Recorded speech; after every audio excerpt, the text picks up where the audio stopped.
Hello and welcome. I'm back once again with a new Star Wars build. This one we purchased at WH Smith's and it's not in any haul video.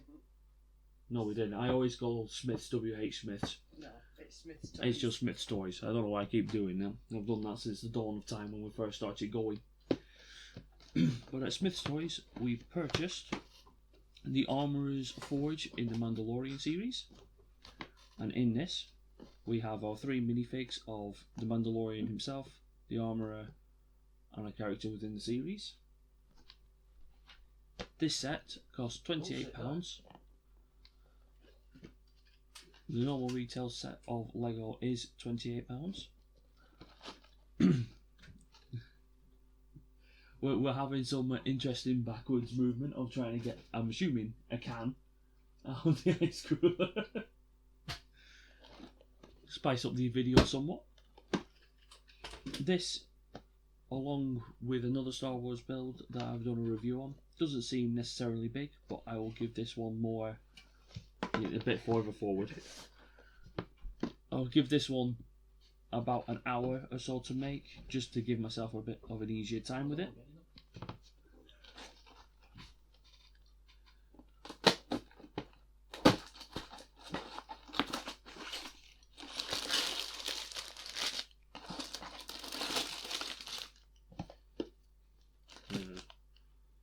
The one thing we both hate. We've got stickers again.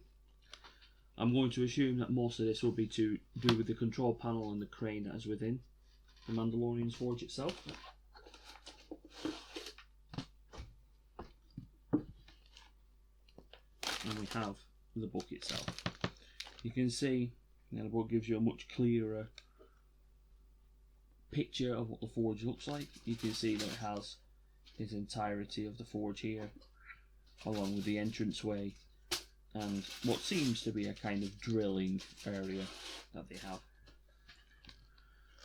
Within the book we have a grand total of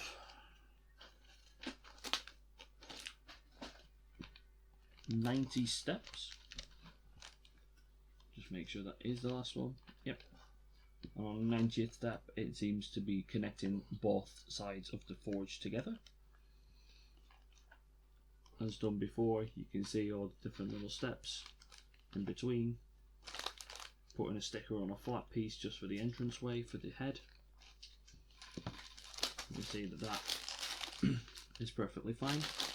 We have a grand total, box, of 3 bags along with a very long grey piece.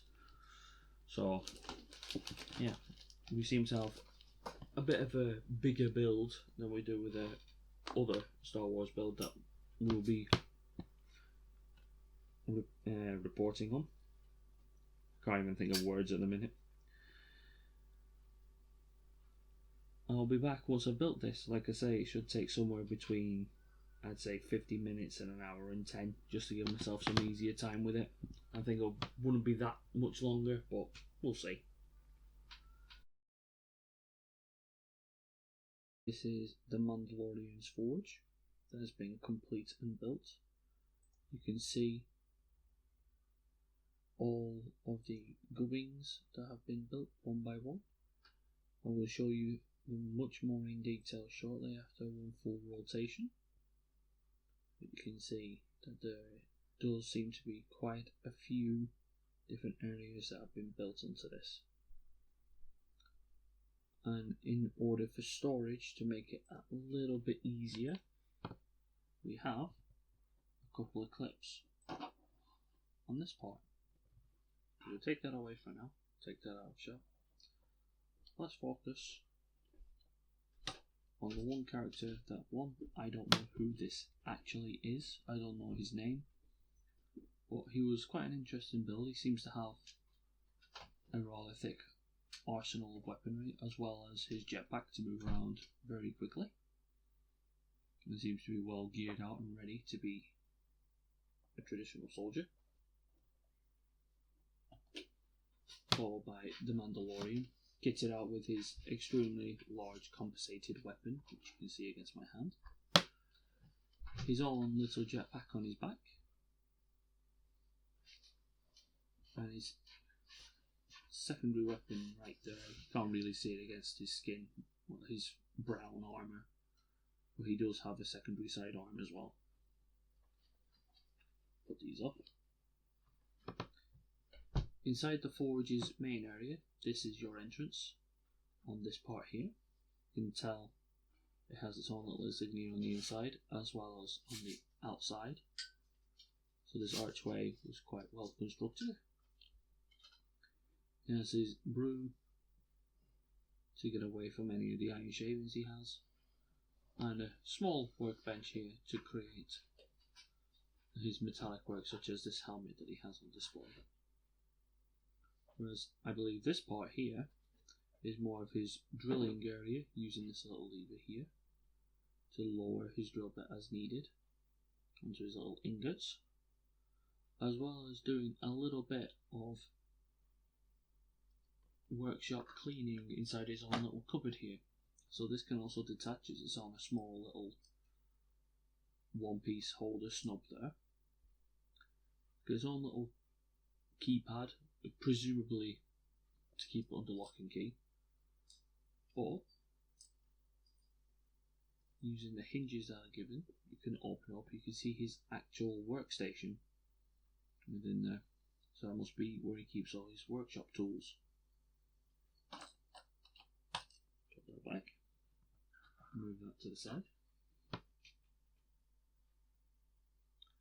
Then we have the forge itself. First off, we shall look at the actual Armourer himself. Seems to be quite handy with a multitude of tools, specifically this hammer and his little grabber. For some unknown reason, he has chosen to go with the headgear with a lot of horns on. Almost makes him look like a Sith Lord, I won't lie. But compared to the other two, he doesn't seem as intrinsically designed in all his print work as the other two Mandalorians are. If we take his hammer and his grabber off, we can rotate him in such a way that he can grab what he's working on and can almost billow what he's forging through here, keeping his stuff hot. The whole forge itself is built as one big block here, with this being attached by little Technic snub pieces. It's where he keeps all his spare tools in case of quick work, such as his hammers, as well as also indicating how hot the flames must be using his blue flames.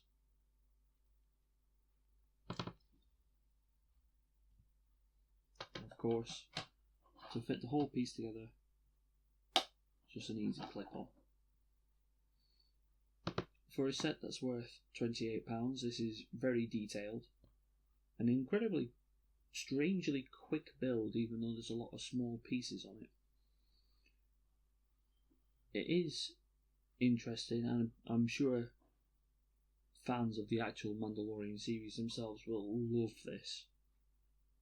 I think it is a good little spot for small time LEGO enjoyers to start off with, especially for a small asking price of £28 price. That's a good one. But yeah, I have no complaints with this set whatsoever. I do enjoy it. Once I put this back, I will see you on my next set.